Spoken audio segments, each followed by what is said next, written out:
Bienvenidos, queridos amigos, como les prometíamos en la edición anterior, volvemos a estar aquí, gracias a Dios, con una nueva edición y con un invitado excepcional, don Alberto Bárcena, bienvenido. Muy contento de estar aquí otra vez. Tengo que... Los espectadores habituales le conocen perfectamente, saben el compromiso que hemos adquirido, que se lo tengo que recordar porque nos aumenta la audiencia de programa en programa. Fíjese usted lo que son las cosas. Decimos la verdad, desmontamos las grandes mentiras de la historia y a la gente le interesa. Claro que le interesa. Le interesa más la verdad que la mentira.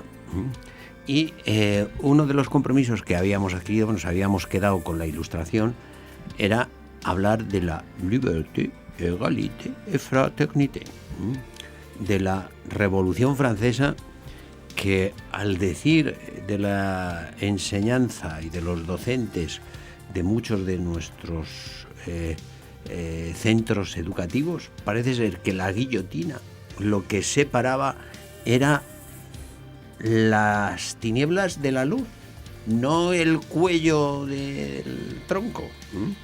Y yo más bien creo que era el cuello del tronco lo que separaba. Vamos a hablar de la liberté, la égalité y la fraternité, porque dicho así en francés suena... Claro que se callaba en el cuarto, había a veces un cuarto lema: libertad, igualdad, fraternidad o muerte. Vamos a hablar de la Revolución Francesa en serio, don Alberto, ¿le parece? ¿Por dónde empezamos? Causas, objetivos, desarrollo, yo qué sé, hay tanto que hablar de... No, lo que quiero es que me desmonte el cuento chino yo no sé por qué dicen cuento chino, pero bueno. Bueno, vamos a ver. Pasa como con la Ilustración, que hay que separar el trigo de la cizaña, ¿no? En la Revolución Francesa, que ha pasado a la historia como el gran acontecimiento en el que ya por fin entramos en un régimen de libertades, de democracia, en el que se acaba el antiguo régimen, que era horroroso, intrínsecamente malo, horroroso todo. Sí. Bueno, pues, por eso aguantó 1000 años, porque era horroroso y la gente era masoquista. No, y también hay que ver los frutos del nuevo, ¿no? Sí. El nuevo régimen, que es el que nace de la revolución. Indudablemente es el origen de las democracias modernas, de los sistemas constitucionales, porque eso viene con la Revolución Francesa. Pero las causas o los objetivos, vamos a centrarnos en ellos, de la revolución, no son exclusivamente estos. No era traer la democracia y la separación de poderes y la Constitución, que también. Pero había más cosas. A saber. Herederos como eran de la Ilustración, sobre todo de la más radical, naturalmente uno de los objetivos prioritarios fue el desmantelamiento de la Iglesia. Sí. Porque de eso no se habla, pero realmente... A por lo que fueron primero, las primeras medidas son contra la Iglesia. Hombre, la revolución empieza en mayo de 1789. Al año, en 1790, Constitución Civil del Clero, lo cual es una contradicción in terminis, porque es civil, no es clero. ¿Qué era la Constitución Civil del Clero? Pues es una ley que viene a rematar un proceso, porque ya antes...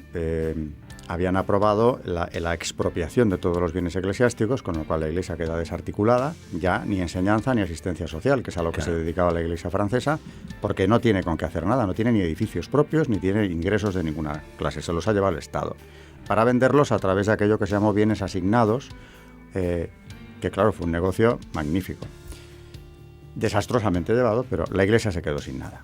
Posteriormente prohíben los votos. Las órdenes regulares, el clero regular desaparece y es exclaustrado. Y ya todo el proceso se termina con la Constitución Civil del Clero, que era una ley que convertía a los sacerdotes en funcionarios. No serían elegidos ya por la propia Iglesia. No, el Papa no tendría nada que ver. Según la ley. Según esta ley, sacerdotes y obispos tenían que ser elegidos por asambleas electorales en sus departamentos. Claro, o sea, controlada por el gobernador civil, que no se llamaba gobernador civil, pero el Poncio controlando. Exacto. El Poncio Pilato del momento controlando a los curas. Está bien esto. Y quedaba, de esta manera, esa nueva Iglesia francesa desvinculada de Roma por completo. Hombre, claro. Al Papa se le comunicaba, dice la ley, los nombramientos. O sea, tendrían la deferencia... Sí, había tiempo. Sí, había tiempo.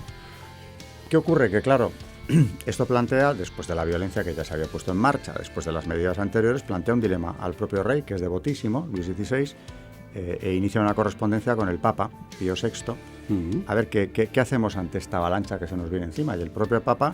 Eso es un cisma, es un cisma. Claro, al final es lo que le dice, ¿eh? No expongáis a Francia a un cisma como este. Claro, eso es un cisma. Y es cuando el rey se escapa y se va a Baguén, donde le pillan, porque ya no quiere seguir adelante con nada de lo que se había puesto en marcha. Y viene la ruptura. Por eso yo tengo en casa un curioso libro que se llama El Rey Mártir, escrito por un sacerdote francés del siglo XIX, por cierto, donde le presenta a Luis XVI como tal. Porque es verdad que lo que le lleva al enfrentamiento ya sin solución con la revolución es el tema de la Iglesia. Ya. Pues fíjese, ahora que me dice usted esto, yo recomiendo a la audiencia, porque además es muy fácil de encontrar, ahora que todos nos manejamos en Internet, y si no tenemos un hijo que se sabe manejar, que vean una película que es muy fácil de encontrar en Internet, y que es una de las joyas del cine, que se titula Diálogo de Carmelitas, donde está narrada perfectamente todo este proceso de desmantelamiento de la Iglesia Católica. Se pone en Google Diálogo de Carmelitas, dura muy poquito, es una película que tiene 60 años, pero que parece que fue estrenada ayer, porque es una obra de arte, y narra perfectamente, no sé si está usted de acuerdo. Totalmente de acuerdo. Todo esto que estamos diciendo de los curas juramentados que se convierten en funcionarios frente a los curas refractarios que se niegan lógicamente a jurar esa Constitución y tienen que salir porque hay sentencia de muerte. Sí. O sea, que esto de la fraternité era una... Y viene algo maravilloso en ese momento, porque de estos refractarios muchos se quedan, no juran la ley, es decir, se convierten en personajes proscritos y perseguidos. En esa película que yo les digo se ven las misas clandestinas. Claro, o sea, es que está perfecto. Diálogo de Carmelitas, se los recomiendo 100%. Francia vuelve a tener una iglesia de catacumba. Sí. El cura de Ars contaba cómo él en su infancia recibió la primera comunión de manos de un refractario, que los del pueblo se avisaban de que venía tal día a tal hora un cura y se juntaban en una de las granjas, cerraban las ventanas y ponían delante carros con heno, decía el cura de Ars, para que no saliera ni luz por las ranuras de la ventana, no fuera a ser que sospecharan que había una reunión en la casa. Y la reunión era una misa. Una misa. Así que pues ahí, eso era la liberté, esa era la libertad. Bueno, que es que al final los curas refractarios o juramentados iban a la cárcel, a la guillotina, y en las famosas matanzas de septiembre que tuvieron lugar en París en 1790, ¿qué pasó? Que mataron en plena calle, descuartizados, a 300 sacerdotes en menos de 3 días. Que sigue, ¿no? La fraternité. En pleno corazón de París. La fraternité nadando en sangre. ¿Qué fraternité? Los mártires de la Revolución Francesa son muchos. Son muchos. No, pero esta es la fraternidad, Claro, por eso hay que decir a los chicos que la guillotina... Bueno, pero si hay un libro escrito por un colega que decía alabanzas de la guillotina porque era democrática. Ah, claro. Lo mismo cortaba el cuello a un plebeyo que a un aristócrata. Fíjese el concepto de democracia, o sea, que tendría. Descubrieron que los cuellos eran iguales. Eran iguales. Sí, gran hallazgo de la gran una cosa. Aparte de eso, claro, lo que acaba de preguntarse es a dónde iban, pero esta especie de furia anticatólica, pues iban a establecer una religión nueva y lo hicieron, porque ya con Robespierre se establece el culto oficial al Ser Supremo, al que se levanta un altar, por cierto, en el Campo de Marte, con procesiones laicas que celebraba el propio gobierno de la República, hasta allí con Robespierre a la cabeza. La capacidad de hacer el ridículo fue algo como no se ha hecho nunca, quizá. Sí. Y entronizaron a la diosa Razón en la Catedral de Nuestra Señora de París. Que eso es una escena... ¿Eso qué es? Pues, por supuesto, es una vuelta al paganismo que está en el deísmo, un escarnecer la religión católica. Y porque la propia Virgen. La hacen en París, en Notre Dame. Sí, en la Catedral de Notre Dame introducen a una bailarina de carne y hueso de la Comédie Française, vestida de república con el gorro frigio o como de diosa griega. Yo algo de llevan eso, en andas. Algo de eso he leído. Sí. Pasa que estamos en horario infantil. La bailarina tenía un currículum curioso. Era doncella de virtud complaciente. La virtud que normalmente exige esfuerzo, su virtud era complaciente. Claro. Eso en la Catedral de Nuestra Señora. O sea, es todo un desafío. Lleno los laterales de morcillas y vinos. Son unos artistas estos revolucionarios. Es decir, se puso en marcha una nueva religión y por eso cambiaron hasta el calendario. Los meses pasaron a llamarse brumario, vendimiario, pradial, porque los meses había que cambiarlos, la semana se cambió. Y ellos dijeron... Y los días también. También. Porque ¿cómo iba a ser el día de San Antonio? Ah, no, claro, cualquier Era festividad... el día de la zanahoria, el día del perejil, el día de la lechuga. Se cierran las iglesias. Qué cursis, ¿no? Bueno, es muy ridículo, ¿no? Y Muy el año 1, tampoco se lo pierda usted, ¿no? Deciden que con la República ha llegado una nueva era, para suprimir a la cristiana. Claro, la plenitud de los tiempos con el nacimiento de Jesucristo no tiene sentido, sino que ahora somos nosotros. Por cierto, que ahora hay partidarios a hacer lo mismo, ¿eh? ¿Ah, sí? Y sustituir el AC por el EC.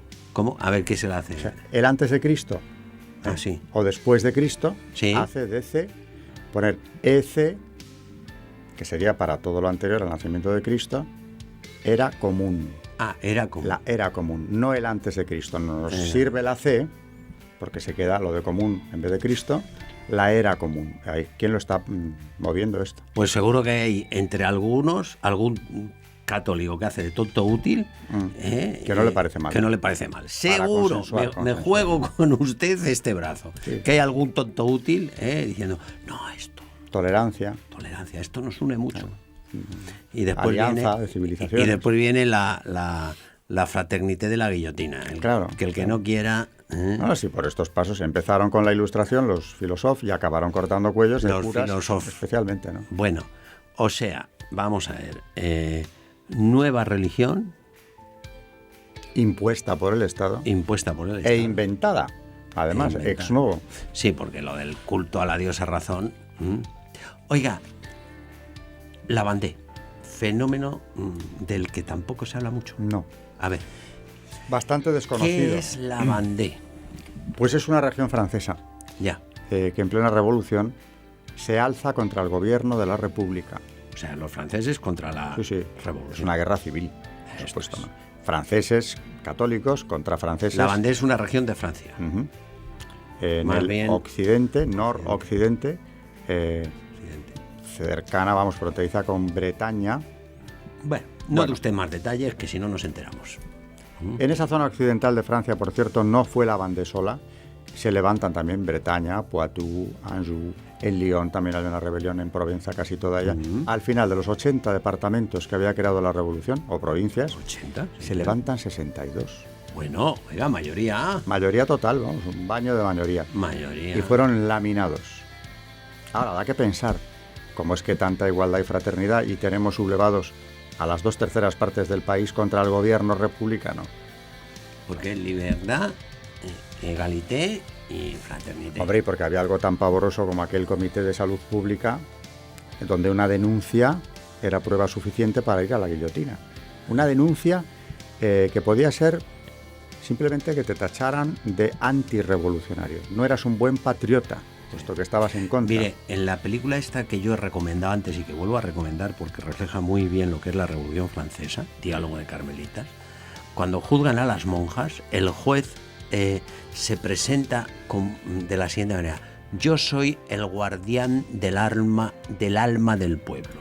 O sea, es decir, Francia tiene alma y yo soy el guardián. Yo soy el que dice lo que le va bien a su alma y no. Y en la Vendée, por lo visto, el alma no le gustaba. No, y además esto es un caso muy curioso porque son campesinos los que se sublevan. ¿Y qué ocurrió? Pues claro, el gobierno de París no estaba dispuesto a consentir aquello y les envía un ejército con instrucciones brutales de arrasar la Vendée. Lo dicen así. Arrasar la Vendée. Vendée. Casas, bosques, dice, campos de cultivo. Tiene que quedar arrasado. Los niños, dice un general republicano, se gloria de haberlos matado bajo los cascos de los caballos. Bueno, ese es un informe oficial. Un informe oficial. Que manda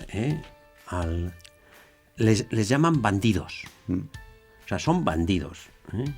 Y bueno, luego inventaron lo de las deportaciones verticales para acabar con aquella... ¿Qué es una deportación vertical? Era tan simple como meter en una barcaza a una serie de prisioneros maniatados, Ah, meter la barcaza en el Loira, ya. desfondada, porque previamente le habían roto, le habían hecho un buen agujero en la base.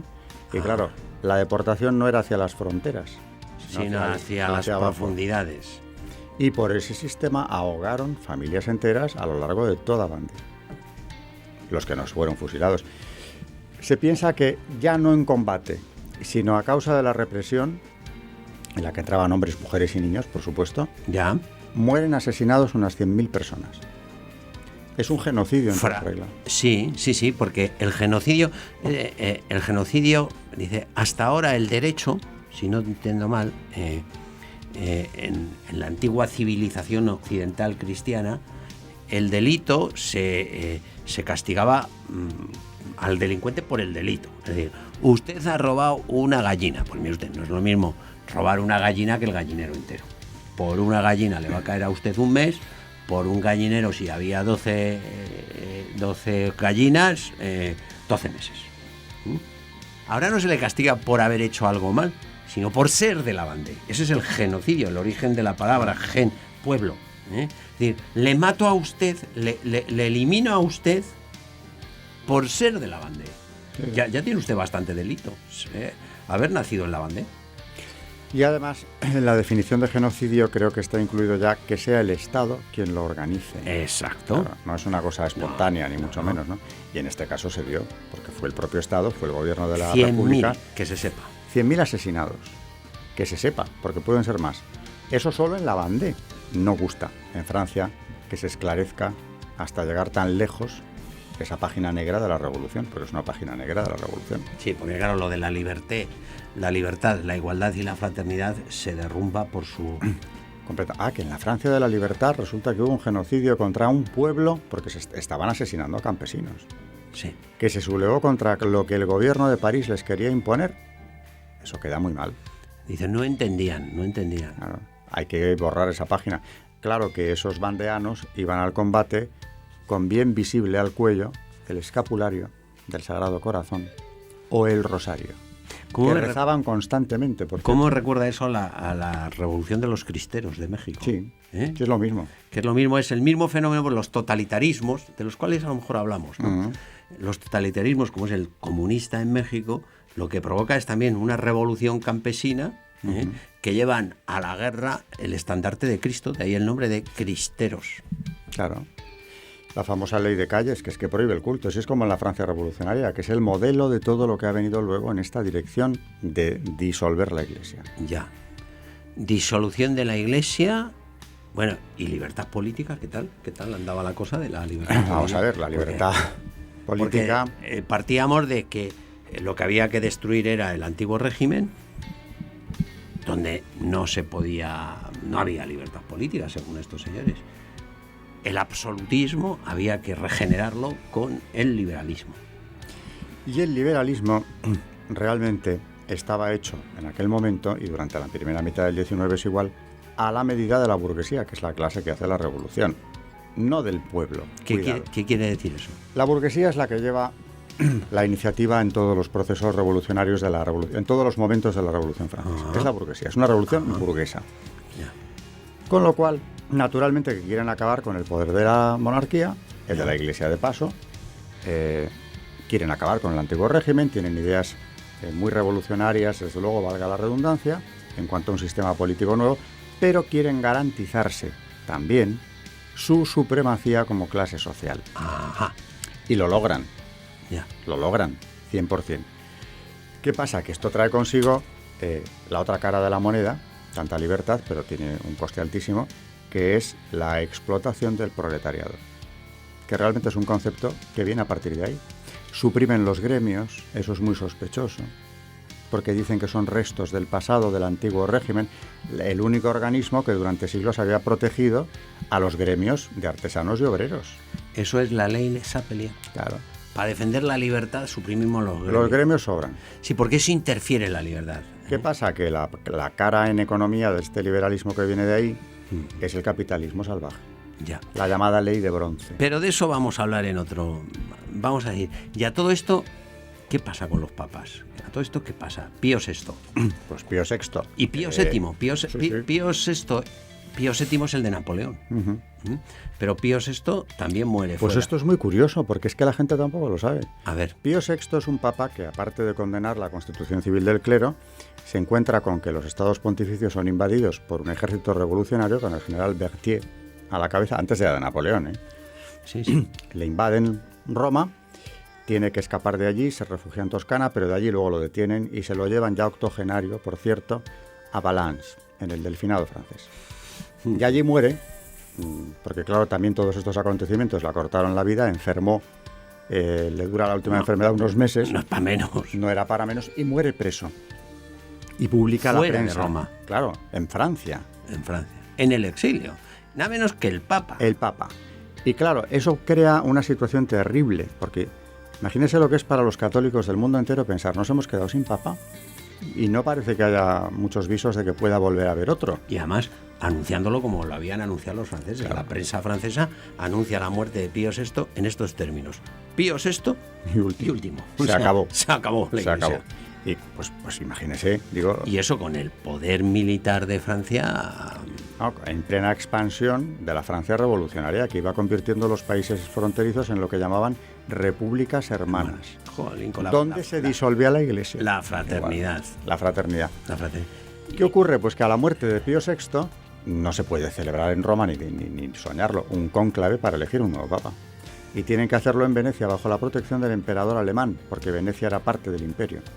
Y allí, con muchísimas trabas, llegan los cardenales que pueden, pero finalmente se puede elegir un papa que es Pío VII, porque toma el nombre de su antecesor. ¿En honor? En honor de Pío VI. El cardenal Chiaramonti. Que además había sido un hombre muy dialogante, de ideas muy avanzadas. Por eso el propio Napoleón pensaba, este es mi hombre, porque este puede ser un papa liberal. Mire, se nos está acabando el tiempo y yo creo que la Revolución Francesa, sin hablar de Napoleón, queda incompleta. Sí. Y no nos da tiempo, no vamos aquí hablando en términos taurinos a forzar la máquina, a degollar este toro que tiene unos cuantos pases. Sí. Lo de Napoleón, con todos los respetos del mundo, tiene unos cuantos pases. He guiñado el ojo a los espectadores por lo de los pases y Napoleón. Usted no me ha visto, pero los espectadores sí. Entonces, si le parece, vamos a hacer otro programa sobre la Iglesia y Napoleón, porque Napoleón, que es precursor de muchas cosas, es precursor también de la concepción de la Iglesia y de la religión como algo sociológico y por lo tanto manipulable desde el poder, y nos viene muy bien para entender la situación actual de la Iglesia y de los católicos en el mundo. Entonces, por eso vamos a hacerlo con pausa y vamos a acabar con el terror. El terror, lo que pasa es que, claro, ya no lo aguantan ni los propios terroristas. Bueno, digo terror porque es que ellos llamaban régimen de terror. Lo llamaron así. Y viene lo que ellos llaman también la náusea del patíbulo. Cuando hartos de ver morir gente, ya de todos los sectores, incluido Robespierre. Claro, hasta él. Bueno, a Robespierre lo matan porque ya estaba bien. Además, Robespierre iba a acabar con todos, acaba con los extremistas, incluso ya de la montaña, con Hébert, que era casi comunista. Y ahí ya dicen... Fíjese si acababa con todo Robespierre, que acababa con el tiempo de este programa. Pues nada, sí. Acababa hasta con esto. O sea, que no me queda nada más que despedirle a usted, darle muchísimas gracias por...